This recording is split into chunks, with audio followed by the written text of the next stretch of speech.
என் அன்பு சகோதர சகோதரிகளே, இது நமக்கு ஒரு பொன்னான நேரம். நமக்கு தேர்தல் நமக்கு முன்பதாக இருக்கும் இந்த வேளையிலே நம்முடைய கரங்களில் இந்தியா கொடுக்கப்பட்டிருக்கிறது. ஆகவே இந்த தேர்தலில் நம்முடைய ஜனநாயக உரிமையை செயல்படுத்தி நாம் ஒவ்வொருவரும் ஓட்டு போட வேண்டும். நிச்சயமாகவே ஓட்டு போட வேண்டும். நம்முடைய ஓட்டை வீணாக்காமல் தேசத்தை கட்டி எழுப்பும்படியாக நாம் முனைந்து இந்த தேர்தலில் நாம் பங்கேற்க வேண்டும். விசேஷமாக இந்த தேர்தலில் சிலர் சொல்லுகிறார்கள், it's a do or die situation என்று. ஆகவே தயவாக இந்த நேரத்தை உபயோகப்படுத்தி இந்த தேர்தலில் நம்முடைய கரங்களில் தேசம் இருக்கிறது என்பதை உணர்ந்து ஒவ்வொரு ஓட்டும் முக்கியமாக இருக்கிறபடியினால் நீங்கள் உங்களுடைய ஜனநாயக உரிமையை செயல்படுத்தும்படி அன்போடு வேண்டிக் கொள்கிறேன். இரண்டாவதாக, இந்தியா 65% 35 வயதிற்கு உட்பட்டவர்கள் இருக்கிறார்கள். ஆகவே இது வாலிபர்களின் எதிர்காலத்தை நிர்ணயிக்கும் ஒரு தேர்தல். ஆகவே வாலிபர்கள் இந்த தேர்தலில் முன்னே வந்து பொறுப்பு எடுத்து தேசத்தை நடத்த வேண்டும். வாலிபர்களுக்கான கொள்கை தேசத்திலே ஸ்தாபிக்கப்பட வேண்டும்.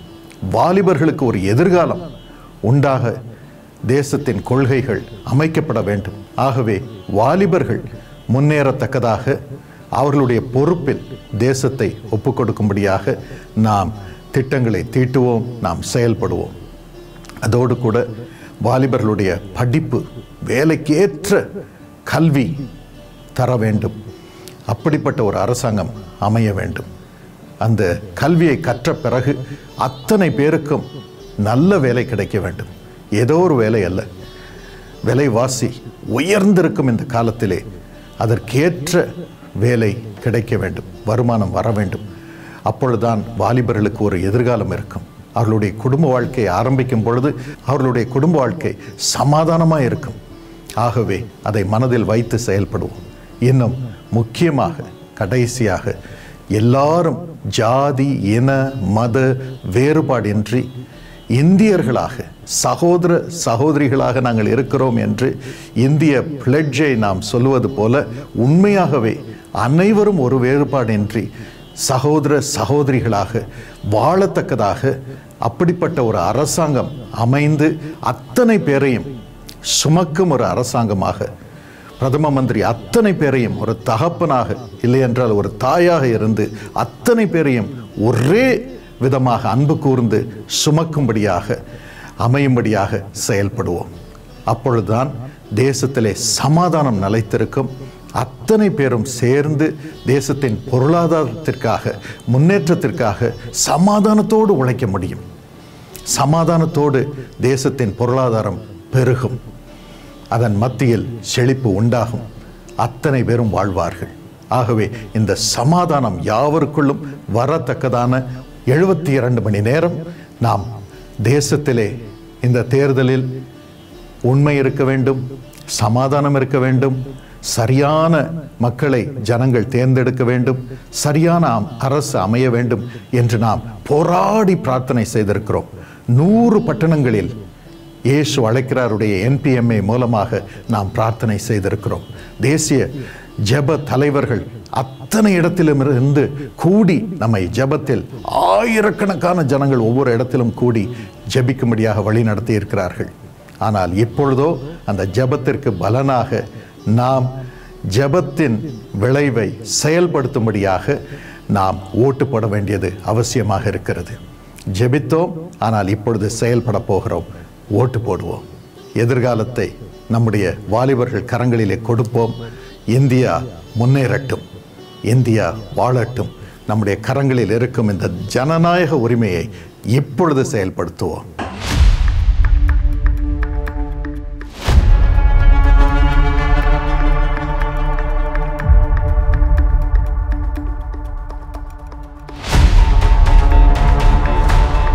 சரித்திரங்கள் உருவானது சோதனைகளை சாதனைகளாக மாற்றிக்கொண்டதால்.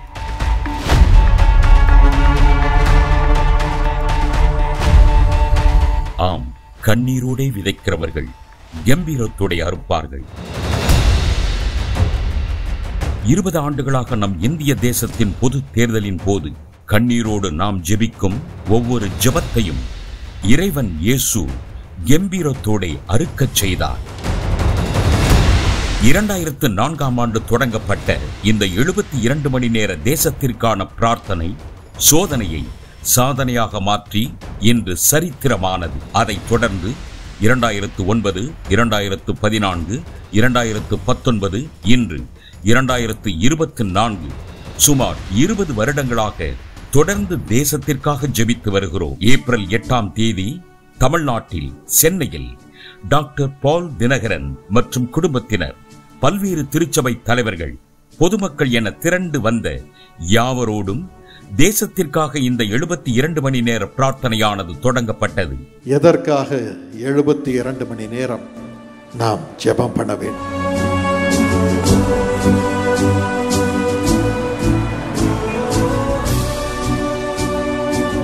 நாம் நமக்காக இந்த நாட்களில் ஜெபிக்கிறதில்லை, தேசத்துக்காக, தேசத்தின் செழிப்புக்காக, தேசத்திலே தேவனுடைய சித்தம் நடைபெறணும் என்ற அந்த நோக்கத்தோடு இந்த ஜெபத்தை நாம் ஆரம்பம் செய்கிறோம். ஜீசஸ் மிராக்கல், அவர் அதிசயமான ஆண்டவர். கண்டிப்பாக இந்த ப்ரேயருக்கு கண்டிப்பாக பதில் தருவார். இந்தியாவை செழிக்க செய், எல்லா தேசத்தை அரசாளும் காரியங்களிலும் உடைய சமாதானம் இருக்கும்படி செய்யும், தேசத்தை பொறுப்பெடுத்துக் கொள்ளும் சுவாமி என்று அவரிடத்தில் நாம் ஒப்பு கொடுக்க வந்திருக்கிறோம். அவர் ஜபத்தை கேட்பவர்னு ஒரு பேர் இருக்குது ஏசப்பாக்கு. அதனால எங்கள் ஜபத்தெல்லாம் கேட்டு ஆண்டவர் கிருபை செய்வார், அற்புதம் செய்வார், அதிசயம் செய்வார். அதை நான் விசுவாசிக்கிறோம், கண்டிப்பா நடக்கும். 72 மணி நேர ஜெபம் ஒரு பெரிய தரிசனம் கர்த்தாவே. பரிசுத்த ஆவியானவர் எங்களுக்கு உதவி செய்ய முடியாய் ஜெபிக்கிற கர்த்தாவே. இந்த 72 மணி நேரம் நாங்க உம்முடைய பாதையில் அமர்ந்து நாங்கள் உம்முடனே போராடி எங்களுடைய தேசத்துக்குரிய ஆசீர்வாதத்தை பெற்றுக்கொண்டு நாங்கள் போகிறோம் சுவாமி. அவருக்காக காத்திருக்கும் போது ஒருபோதும் நம்ம வெக்கப்பட்டு போக மாட்டோம். அவர் தான் முக்கியம், நம்ம தேசத்துக்கு அவர் தான் வேணும். ஆண்டவரே, இதோ எங்கள் இந்திய நாட்டுக்காக எல்லா சபைகளையும் குடிவர பண்ணி பாகுபாடின்றி உமது பெயராலே நாங்கள் ஒன்றிணைந்திருக்கிறோம். இந்த ஒற்றுமை இன்னைக்கு எங்களுக்கு மிக மிக முக்கிய. ஆண்டவரே,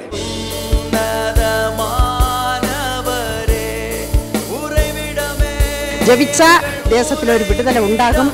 கர்த்தராகிய இயேசு கிறிஸ்துவினால் இது நடக்கும். இங்க யாருமே தங்களுக்காக இங்க வரவில்லை சுவாமி, உம்முடைய தேசத்துக்காக. ஆண்டவரே, இந்திய தேசத்திற்காக நாங்கள் வந்திருக்கிறோம். ஆண்டவரே, உம் ராஜ்யத்தை கட்டி எழுப்ப எங்களை நீர் கருவியாய் பயன்படுத்துவதற்காக நன்றி. இயேசு ராஜா, ராஜா, எங்க ஜெபத்துக்கு பதில் தாங்க. நிச்சயமாகவே கர்த்தரே இறங்கி இதுல செயல்படுவார் என்பதை நான் பூர்ணமா விசுவாசிச்சு தான் இந்த ஜெபத்துல கலந்து கொள்கிறேன்.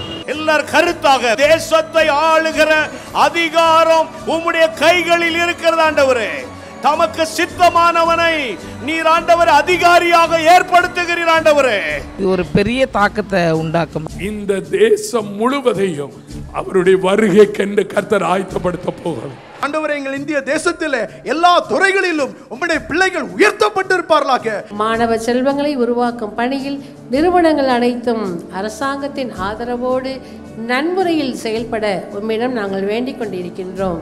பெரிய வெற்றியை நாங்கள் காணப்போகிறோம். எங்களுடைய உள்ளமெல்லாம் மகிழுகிறது.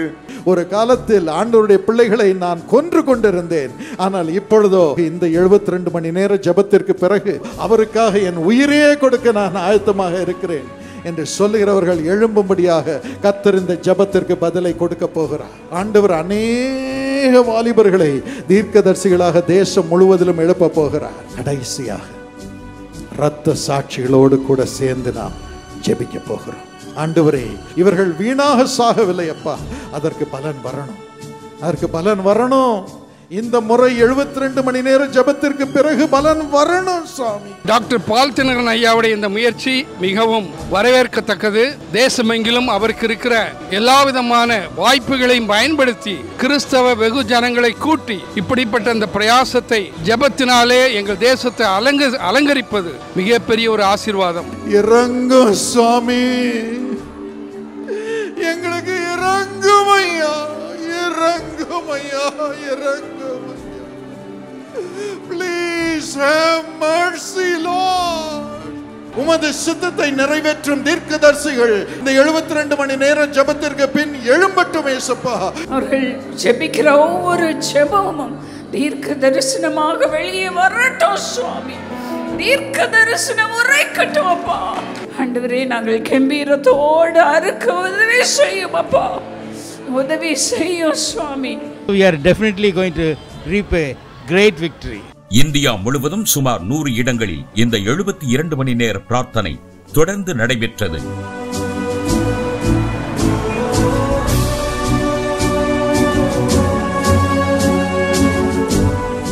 டாக்டர் பால் தினகரன், சகோதரி இவாஞ்சலின் பால் தினகரன், ஸ்டெல்லா ரொமோலா, டேனியல் டேவிட்சன் இந்த 72 மணி நேர பிரார்த்தனையின் போது சென்னையை தொடர்ந்து ஏப்ரல் 9ஆம் தேதி காலை ஒடிசா மாநிலத்தின் புவனேஸ்வருக்கு நேரில் சென்றும் மாலையில் மேற்கு வங்க மாநிலத்தின் கொல்கத்தாவிற்கு நேரில் சென்றும் அங்கிருந்த ஆயிரக்கணக்கான மக்களுடன் இணைந்து தேசத்திற்காக மன்றாடி ஜெபித்தனர். Days of resurrection are beginning after this prayer.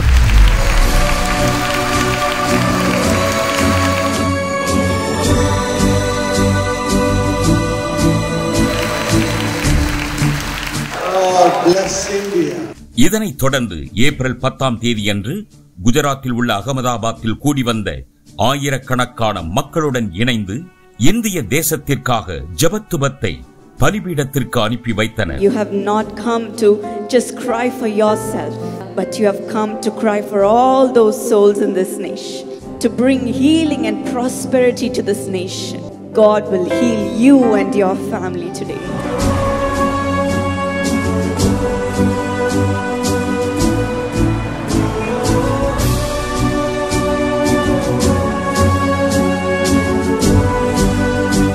I tell you, this will be a historic prayer in the history of our nation.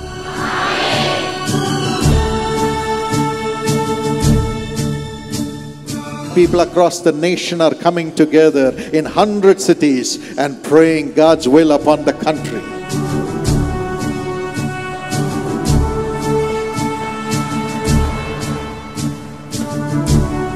There is going to be resurrection after the 72 hours prayer. மற்றொரு புறம் brother Samuel Dinakaran April 9ஆம் தேதி காலையில் தெலுங்கானாவில் உள்ள ஹைதராபாத்திலும் மாலையில் விஜயவாடாவிற்கும் நேரில் சென்று மேலும் ஏப்ரல் 10ஆம் தேதி கர்நாடகாவில் உள்ள பெங்களூரு பட்டணத்திற்கு நேரில் சென்று அங்குள்ள யாவருடனும் இணைந்து தேசத்திற்காக தேச மக்களுக்காக மன்றாடி ஜெபித்தார். I am responsible for this nation. Who else do you look to shine the light of righteousness? It is us, your people, who are called by your name, Lord. பின்னர் 11ஆம் தேதி டாக்டர் பால் தினகரன் குடும்பமாய் மகாராஷ்டிராவில் உள்ள மும்பை பட்டணத்தில் திரண்டு வந்த ஆயிரக்கணக்கான மக்களுடன் தேசத்திற்காக கண்ணீரோடு பிரார்த்தனை ஏறெடுத்தனர். Get ready right now. God is going to birth a new India through you.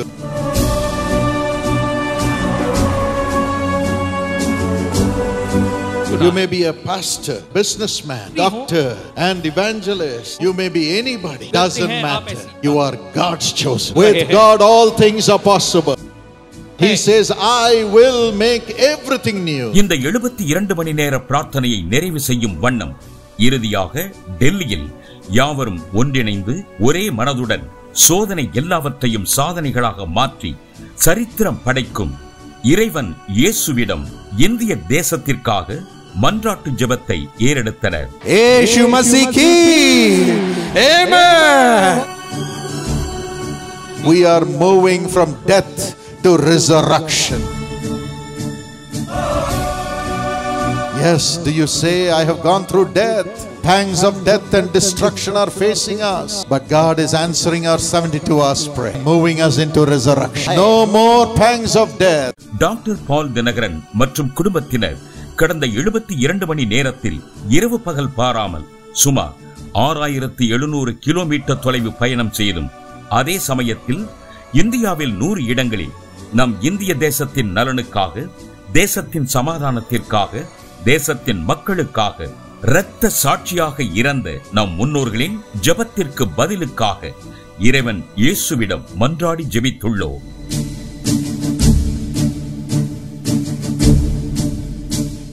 100 இடங்களில் நடைபெற்ற இந்த 72 மணி நேர பிரார்த்தனையின் மூலம் சுமார் 7200 மணி நேரம் நம் தேசத்திற்காக கண்ணீரோடு கதறியிருக்கிறோம்.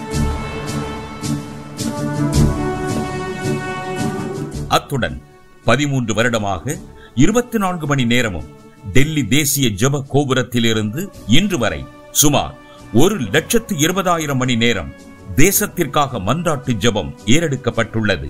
நம் ஜெபத்திற்கு நிச்சயம் பதில் உண்டு. ஜெய் ஹிந்த்.